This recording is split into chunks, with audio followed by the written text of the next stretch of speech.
अरे हे मुंबई महाराष्ट्रापासून तोडण्याची हिम्मत कोणाच्या बापाच्या बापातही नाही।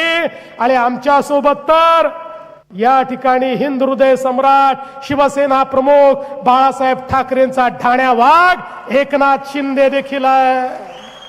जन्माने कदाचित रक्ताचा वारसा मिळू शकतो, पण विचाराचा वारसा कर्माने मिळत असतो। तो विचाराचा वारसा आमच्याकडे आहे, तो एकनाथजींकडे आहे, तो या शिवसेनेकडे आहे, तो आमच्या महायुतीकडे आहे। मी आज वेगवेगळ्या ठिकाणच्या सभा करून मुंबईमध्ये उतरत होतो, त्यावेळी डोळे फाडून फाडून बघितलं, मुंबई कुठे गेली का, मुंबई कुठे तुटली का, मुंबई कुठे सरकली का।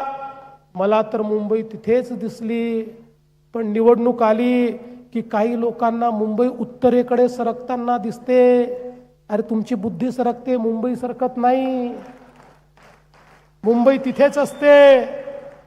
आणि आता शिंदे साहेबांनी सांगितलं, अरे या ठिकाणी खऱ्या अर्थानं मोदीजींच्या नेतृत्वात या मुंबईला जेवढं मिळालं तेवढं या ठिकाणी जे मुंबईच्या बद्दल आव आणून आणून बोलतात त्यांच्याही काळात काही मिळालं नाही।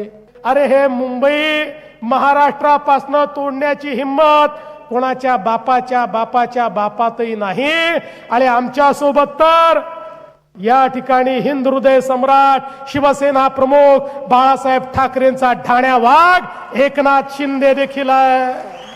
जन्माने कदाचित रक्ताचा वारसा मिळू शकतो, पण विचाराचा वारसा कर्माने मिळत असतो। तो विचाराचा वारसा आमच्याकडे आहे, तो एकनाथजींकडे आहे, तो या शिवसेनेकडे आहे, तो आमच्या महायुतीकडे आहे। मला काही पत्रकार म्हणाले, दोघं भाऊ एकत्रित आले, आता तुमचं काय होणार, आता तुम्ही कसं लढणार। मी त्यांना सांगितलं, देख कर धुंधली सी ताकत हौसला हमारा कम नहीं होता।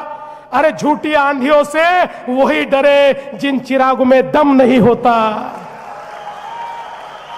शिंदे साहेब, तुम्ही यांचं कॅम्पेन बघितलं, मला तर आता असं लक्षात आलं आहे की मुंबईमध्ये निवडणुकीमध्ये श्रेय चोरणारी टोळी सक्रिय झाली आहे। आणि या टोळीमध्ये काही अबोध बालक देखील आहेत जे श्रेय चोरण्याचा प्रयत्न करतायत, म्हणतात सगळं आम्हीच केलं, या ठिकाणी कोस्टल रोड आम्हीच केला, मेट्रो आम्हीच केली। ये पब्लिक है, ये सब जानती है।